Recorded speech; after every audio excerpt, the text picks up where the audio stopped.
Assalamualaikum warahmatullahi wabarakatuh. Apa kabar semuanya? Semoga hari ini selalu dalam keadaan sehat walafiat dan selalu semangat. Hari ini Ibu Guru akan membahas tentang pengaruh perubahan dan interaksi keruangan terhadap kehidupan di negara-negara ASEAN.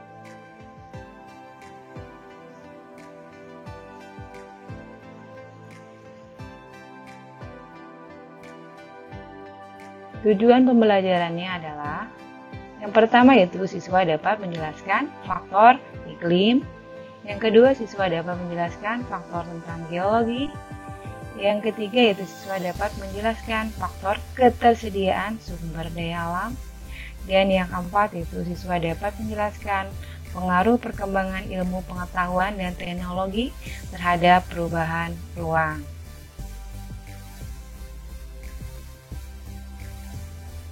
Yang pertama itu pengaruh ruang dan interaksi antar ruang akibat faktor alam.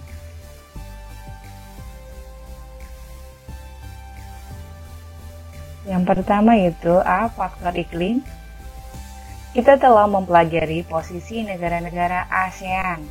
Berikut sebagai informasi mengenai iklim negara-negara ASEAN. Yang pertama itu berada di wilayah beriklim tropis dan subtropis. Yang kedua, mendapatkan curah hujan yang cukup besar tiap tahunnya, rata-rata sekitar 1.500 mm. Yang ketiga, yaitu dilalui sistem monsonal atau perubahan arah angin tiap 6 bulan. Yang keempat, yaitu terdapat musim hujan dan musim kering di sebagian besar wilayah. Dan yang kelima, itu umumnya suhu rata-rata sekitar 27 derajat Celcius.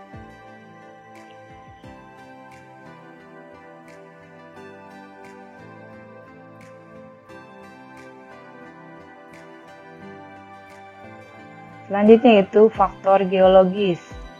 Secara geologis, wilayah ASEAN menjadi tempat pertemuan tiga lempeng utama bumi yaitu lempeng Eurasia, lempeng India-Australia, dan lempeng Pasifik. Akibatnya, terdapat banyak kegiatan geologis seperti aktivitas lempeng dan gunung berapi yang membentuk rupa wilayah ASEAN. Wilayah ASEAN memiliki karakteristik tiga elemen fisik yang saling bercampur yaitu yang pertama itu pegunungan, yang kedua itu dataran rendah dan dataran tinggi, dan yang ketiga itu air dalam bentuk laut, dangkal, dan pengairan.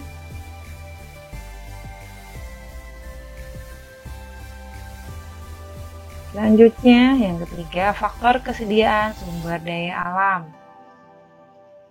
Negara-negara di ASEAN memiliki sumber daya alam yang beragam, namun tidak semua negara memiliki sumber daya alam atau sumber daya alam yang sama. Negara seperti Singapura memiliki sumber daya alam sedikit, adapun Indonesia itu memiliki sumber daya alam yang sangat besar.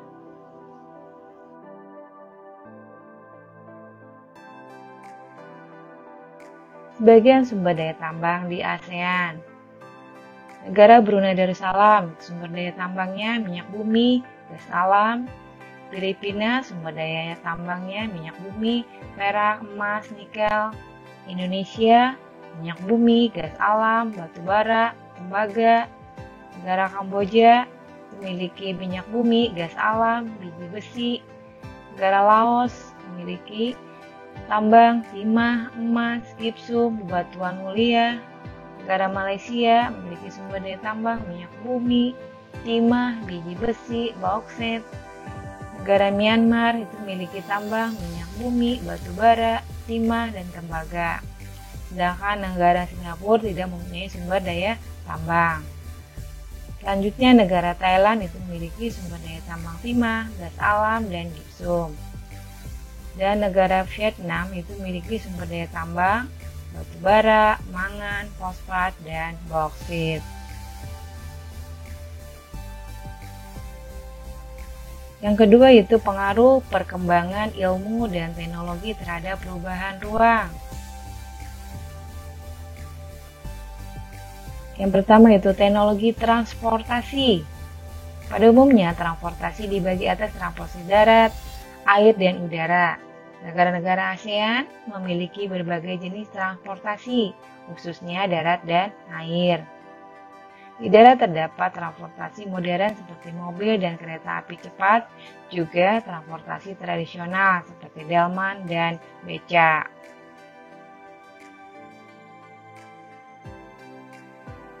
Selanjutnya, yang kedua, teknologi komunikasi. Manusia telah menggunakan smartphone, surat, telegraf, dan telepon. Selain itu, digunakan pula alat komunikasi untuk massa seperti radio dan televisi. Sejak akhir abad ke-20 telah berkembang internet sebagai jalur informasi dan komunikasi.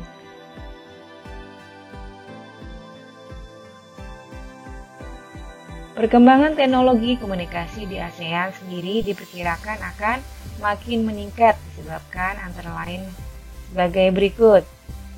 Yang pertama itu populasi anak muda yang besar. Diperkirakan populasi Filipina itu memiliki 31% anak muda. Di Malaysia itu sekitar 28%, di Indonesia sekitar 26%. Ya. Anak muda umumnya ini antusias terhadap teknologi dan perkembangan teknologi komunikasi, sehingga dapat menjadi pendorong pertumbuhan teknologi komunikasi. Selanjutnya yang kedua yaitu urbanisasi. Ya, wilayah ASEAN mengalami pertumbuhan urbanisasi. Seperti di Singapura itu lebih dari 95% warganya tinggal di kota. Di Indonesia, Thailand, dan Filipina proporsinya sekitar 30% sampai 55% dan akan terus meningkat. Penduduk kota umumnya tertarik pada perkembangan teknologi komunikasi. Selanjutnya yang ketiga itu bertambahnya kepemilikan telepon pintar atau smartphone. Telepon pintar atau smartphone ini dengan harga terjangkau memberikan akses internet kepada konsumen yang sebelumnya tidak memiliki akses. Di negara-negara seperti Indonesia, Thailand, dan Filipina, smartphone menjadi alat utama untuk mengakses internet. Segmen ini menjadi salah satu pendorong pertumbuhan teknologi komunikasi di ASEAN. Ya, inilah perkembangan teknologi komunikasi di ASEAN.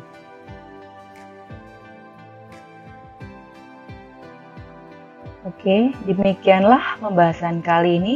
Semoga bermanfaat. Ibu guru ucapkan terima kasih. Wassalamualaikum warahmatullahi wabarakatuh.